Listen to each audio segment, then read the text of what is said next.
poco, y es que si bien las fibras cardíacas no tienen una longitud tan pronunciada como el músculo esquelético, también tienen túbulos T, ¿sí? Que es importante para poder generar esa propagación de las señales. ¿Okay? Ahora, vean lo que ocurre aquí. Y vamos a hacer un comparativo. En el caso del músculo esquelético, ¿cómo se generaba la contracción? Se necesitaba la acetilcolina, que se unía con los receptores, ¿cuáles? Nicotínicos, ¿sí? ¿Qué pasaba con los receptores nicotínicos? Se abren y dejaban pasar sodio. El sodio generaba potencial de acción que viajaba por el músculo T, se activaban los receptores de dihidropiridina, se activaban los receptores de tranodina, salía el calcio, se unía a la troponina C, desplazaba la troponosina de los sitios activos de la actina y finalmente las cabezas de miocina se unían a esto formando los puentes cruzados. ¿Sí? Aquí se da de manera similar. ¿Sí? Si bien sabemos que tiene un Miones gap parecido al músculo liso, en este caso, por sus características, porque hay que recordar que el músculo cardíaco es un músculo estriado a nivel esquelético, tiene túbulos T. Y en este caso, la contracción se va a dar de manera muy parecida. ¿Sí? Lo mismo el calcio, se une a la troponina C, desplaza la troponina, igualito. Pero sí hay ciertas diferencias, que son las que vamos a ver ahora. En este caso, hay que tener en cuenta que el calcio proviene desde el exterior. ¿En qué caso? Por ejemplo, cuando hay liberación de adrenalina y llega hasta el corazón, ¿a qué receptores se unía? ¿A cuáles? Al corazón de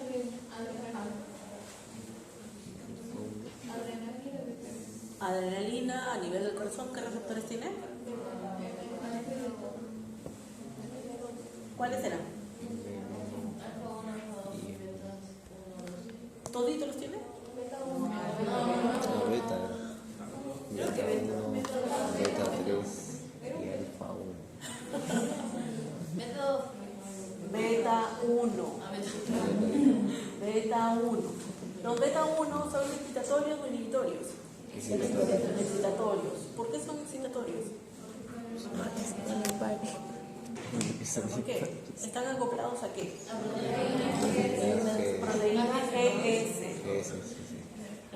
Ahí ya se están dando cuenta de que tienen que repasar otra vez el tema de los receptores, porque se los vamos a seguir preguntando hasta el final. ¿Sí? Todavía están dudando y ya no deberían de dudar. Entonces, acoplado a la proteína GS, que lo que generaba a la larga era que haya entrada de calcio. ¿Sí? Entonces aquí tenemos uno de los motivos por los que el calcio ingresa. Y el calcio que ingresa es importante para que se dé la contracción, pero el calcio que ingresa también es importante para que más calcio salga del retículo sarcoplástico. ¿Por qué? Porque el calcio que ingresa activa a los receptores de rianodina.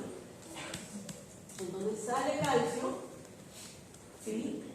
Sigue aumentando el calcio a nivel intracelular, lo cual va a generar que se dé la contracción. ¿Cómo se genera la contracción? Ya sabemos, calcio se une a la troponina C, desplaza la troponosina, quedan libres los sitios activos de la actina y las cabezas de miocina se unen y forman los puentes cruzados igualitos, ¿sí? Pero sí aquí hay que tener en cuenta que el calcio que va a permitir la contracción es calcio que está ingresando desde el exterior y calcio que sale del retículo sarcoplástico. ¿Ya? Ahora, luego de la contracción tiene que haber relajación. ¿Cómo se relaja? El calcio tiene que desaparecer, ¿sí? Entonces, ¿cómo ocurre esto? Ya sabemos, a nivel del retículo sarcoplástico, a través de la bomba cerca, ¿sí? O la bomba de calcio del retículo sarcoplástico, puede darse también a través de bombas de calcio a nivel de las membranas, parecido a lo que ocurría en el músculo liso, y también a través de intercambiadores de sodio y de calcio. Por cada ion de calcio que sale, ingresan 3 de sodio. ¿Sí? Entonces, esta se logra la relajación del músculo cardíaco. Ahí lo pueden leer. Igual tenemos aquí la explicación de lo que ya hemos visto, pero aquí me voy a centrar en este gráfico donde nos muestra cómo se da la contracción gracias al calcio a nivel del sistema cardiovascular. Y cuando hablamos de cardiovascular estamos hablando de corazón y estamos hablando de vasos sanguíneos. ¿Ok? Entonces, en esta parte del gráfico que estoy señalando, nos muestra un vaso sanguíneo. Vaso sanguíneo que está compuesta por ¿qué tipo de músculo? Liso. Un músculo liso. ¿Sí? Por músculo liso. Entonces, en este caso, aquí nos muestra otro tipo de sustancia química que la vamos a ver en la semana que viene, la semana que viene, que se llama endotelina. La endotelina se caracteriza por generar vasoconstricción. ¿Okay? Para lo que nosotros ya hemos venido viendo, podríamos hablar fácilmente de la adrenalina para que se puedan ubicar. ¿Sí? Entonces tenemos a la adrenalina, que en los vasos sanguíneos se une a qué receptores. Alfa 1, que están acoplados a qué. Proteínas GQ. GQ, a proteína GQ. ¿Cuál era la señalización de la proteína GQ? ¿Daba segundos mensajeros? Sí. ¿Cuáles? Sí. Inositol trifosfato y diacilglicerol, ¿correcto? En este caso nos muestra el inositol trifosfato, que sabemos que va a ir hacia sus receptores en el retículo sarcoplásmico. ¿Para qué? Para permitir la salida de calcio. Sale calcio, que sabemos que va a ir aumentando. Si le sumamos el diacilglicerol, sabemos que también el calcio va a ingresar desde el exterior y va a generar la contracción, va a generar vasoconstricción. ¿Sí? Luego de la vasoconstricción se relaja. ¿Cómo se relaja?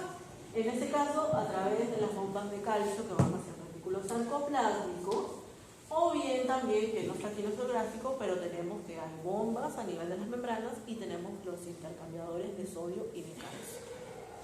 ¿Ok? Ahora, ¿qué ocurre en el miocardio? En el caso del miocardio, que es lo que les expliqué en la diapositiva anterior, sabemos que el calcio está ingresando. Ese calcio es importante para activar a los receptores de adrenalina, que el calcio pueda salir y generar la contracción. Se contrae el miocardio. ¿Cómo se relaja? Bombas de calcio a nivel del retículo sarcoplástico. Si seguimos a través de esas membranas, tendríamos también bombas de calcio a nivel de las membranas y el intercambiador de sodio y de calcio. ¿Sí? Entonces, esto, como les digo, esto debería ser simplemente un repaso para ustedes. ¿Hay alguna duda sobre esto? Se dan cuenta que influyen mucho los receptores, ¿sí? Para ver qué tipo de actividad va a generar. ¿Aquí? En este caso les sustituí a la endotelina por la adrenalina. ¿Sí? La adrenalina se unió a sus receptores alfa 1 acoplado a proteínas GQ, aumentaba el trifosfato y el glicerol, que hacen qué cosas, que aumenta el calcio. Aumenta el calcio ¿para qué? Para generar la contracción de esa musculatura lisa, genera vasoconstricción. ¿Sí? Y cuando se relaja, el calcio tiene que desaparecer. El calcio va al retículo sarcoplástico a través de la bomba cerca, o va hacia afuera por medio de la bomba de calcio o por el intercambiador. ¿Ya? Ahora, tenemos aquí las bases del electrocardiograma. Aquí lo vemos aquí en grandes rasgos porque esto es una especialidad. ¿Sí? Es una especialidad dentro de nuestra profesión. Si alguno de ustedes se va a dedicar a ello, en buena hora. Y lo que se hace básicamente aquí es colocar unos electrodos en las extremidades del animal para poder determinar. Creo que en la práctica ya no lo hacen, no recuerdo si lo van a hacer o no. Y tenemos las derivaciones. Las derivaciones en los electrocardiogramas se refieren a los ejes de exploración. Esos electrodos que ustedes colocan van a permitir generar la exploración del corazón. Y para eso se colocan como unas pinzas que tienen unos colores. No sé si alguno ha llegado, me imagino que algunas les han hecho también ustedes un electrocardiograma, ¿no? Pero en el caso de los animales sabemos que tienen que adaptarse con unas pinzas dientes de cocodrilo que tienen unas gomas de diferentes colores, lo cual esto es un protocolo, digamos, internacional, el cual nos indica, ¿no?, en qué extremidades deberían de estar colocándose dichos electrodos, dichas pinzas. Y tenemos lo que se conocen como las derivaciones bipolares. En el caso de las derivaciones bipolares, se puede dar de tres tipos: la del tipo derivación 1, derivación 2 y derivación 3, ¿sí? Donde normalmente se van a estar utilizando estos electrodos. En la mayoría de los casos se utiliza la derivación 3, en la cual se colocan dos electrodos positivos en los miembros anteriores y un electrodo negativo, o depende del protocolo, porque en realidad hay muchísimos protocolos a seguir, y se coloca en el miembro posterior, el que ustedes deciden. Puede ser el izquierdo o el derecho, depende de lo que ustedes estén buscando. ¿Qué nos permite determinar estas derivaciones bipolares? Básicamente, cómo está el ritmo del corazón, ¿sí?, cómo se está dando ese sistema de conducción que hemos hablado ahora de éxito-conducción. Nos permite determinar si se está dando de manera correcta, si están funcionando bien esos nodos, por ejemplo, si están generando una buena actividad eléctrica, ¿sí?, y cómo se da ese ritmo también. Eso es lo que nos permite obtener ese tipo de derivación bipolar. Y luego tenemos las unipolares. En el caso de las unipolares, tenemos que en sus nombres se antecede la letra V, ¿sí?, o como siempre le digo yo a la de chica, porque todavía para mí es de chica, pero sé que ahora se le dice V, donde nos habla de right, left y fast, ¿sí? Cualquiera de las tres que ustedes elijan les va a servir. Normalmente la que se utiliza mayoritariamente es la fast, porque nos da una apreciación, digamos, algo más rápida sobre esa actividad eléctrica, pero básicamente este tipo de derivaciones unipolares nos permite poder obtener de manera tridimensional cómo se encuentra el corazón, posición, nos ayuda también a conocer el ritmo, cómo están los nodos, pero sobre todo nos da un alcance tridimensional de ese corazón. ¿Okay? Y me imagino que ya en otro curso, tal vez en biofísica, ustedes han hablado del electrocardiograma, ¿sí?, donde sabemos que se van a generar unas ondas, ¿no? Primero tenemos la onda P. Esa onda P se refiere al momento en que se están despolarizando los átomos, ¿sí? Esa onda P representa la despolarización de las auriculas. Normalmente la duración suele ser de 0.04 milisegundos en perros y gatos por lo general, ¿sí? Esa es la duración que tiene. Luego viene el complejo QRS, ¿no?, el cual nos permite determinar cómo se está dando la despolarización de los ventrículos, ¿sí?, cómo se despolarizan los ventrículos. La duración va a variar, porque varía incluso en los mismos perros. Vamos a tener una variación en el tiempo de ese trazado en razas pequeñas y en razas grandes, ¿sí? En razas grandes puede ir fácilmente hasta 0.06 milisegundos, en razas pequeñas puede ir de 0.04 a 0.05 milisegundos, y en gatos es aún menor, ¿no? Se ha visto incluso 0.03 milisegundos, promedio 0.04 milisegundos, ¿ya? Entonces, esta gráfica, este complejo QRS representa la despolarización de los ventrículos. Y a continuación se forma la onda T. La onda T se refiere a la repolarización ventricular. ¿sí? Tiene una duración algo más prolongada, ¿no? En perros puede ir hasta 0.07 milisegundos, en gatos puede llegar a 0.06 milisegundos, están por ahí, ¿sí? Y de esa manera se obtiene la gráfica de cómo está funcionando el corazón. Entonces, voy a retroceder aquí. Tenemos la onda P, significa despolarización de los atrios. Complejo QRS vendría a ser la despolarización de los ventrículos y la onda T, la repolarización de los ventrículos. Sí. La repolarización de los atrios no se ve porque al mismo tiempo se están despolarizando los ventrículos. Claro, eso es justo lo que les iba a preguntar. En el caso, perdón, es el siguiente gráfico.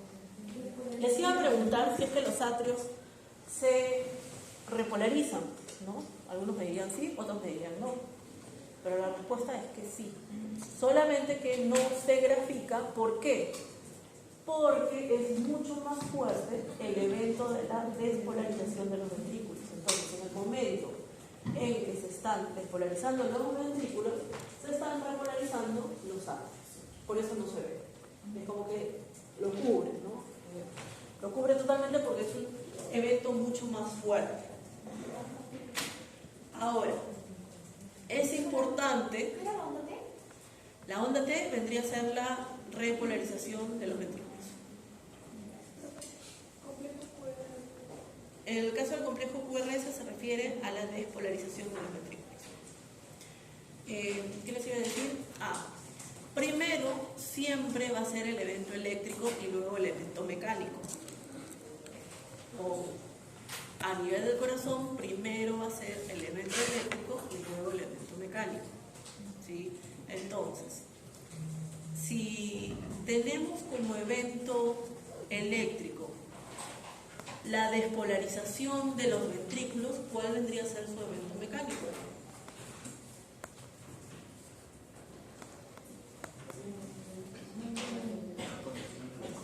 ¿La qué?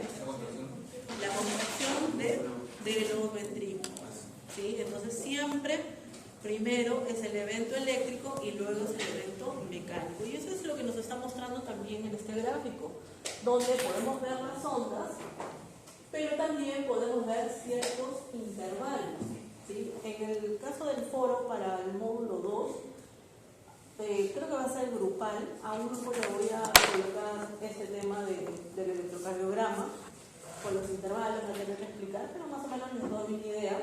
En el caso del intervalo PQ nos habla de ese tiempo que transcurre entre la despolarización del atrio y la despolarización del ventrículo, ¿no? O sea, hemos visto que va a tener un tiempo, ustedes lo van a buscar obviamente ya en este intervalo, que puede verse aumentado o puede verse disminuido, ¿no? Y normalmente cuando está aumentado quiere decir que posiblemente haya algún bloqueo que está haciendo que se demore en despolarizarse los ventrículos, ¿no? Por ponerles un ejemplo.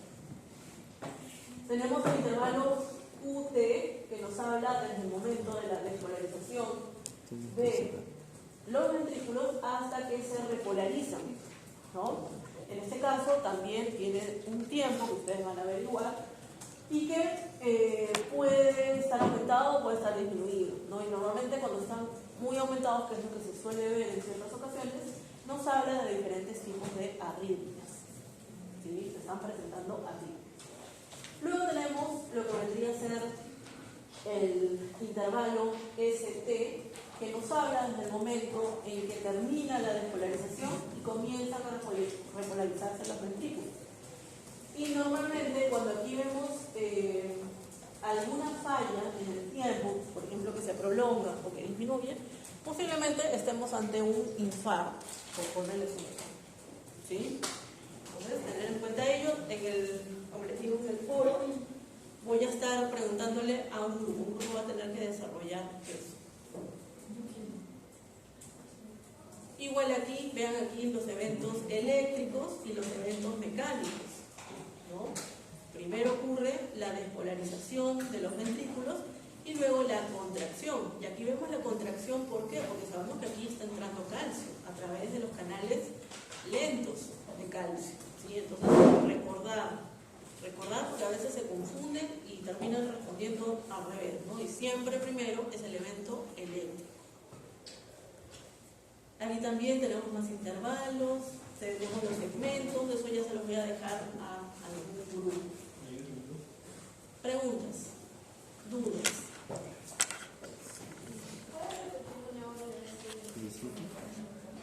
Sí. En el caso del evento eléctrico, sabemos que va a ocurrir siempre primero. Y como nos muestra aquí, en este ejemplo, despolarización de los ventrículos, es decir, complejo QRS, lo cual se traduce en su evento mecánico, que vendría a ser la contracción, por la entrada de calcio, ¿no? Tras esos canales lentos. En el Canvas,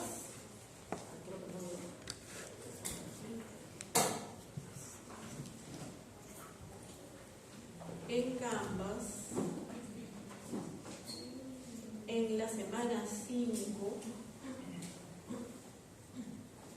que es la semana que estamos ahora, hay un PDF sobre el corazón. Les recomiendo que le den una leída porque está un poco lo que hemos estado hablando aquí. Igual pueden leer en sus libros de Guyton, del que ustedes tengan, ¿no? Pero aquí nos habla del sistema circulatorio, las partes, todo lo que hemos estado hablando está aquí. Los potenciales de acción, los periodos refractarios, fíjense aquí lo que estoy viendo. Entonces, se los recomiendo.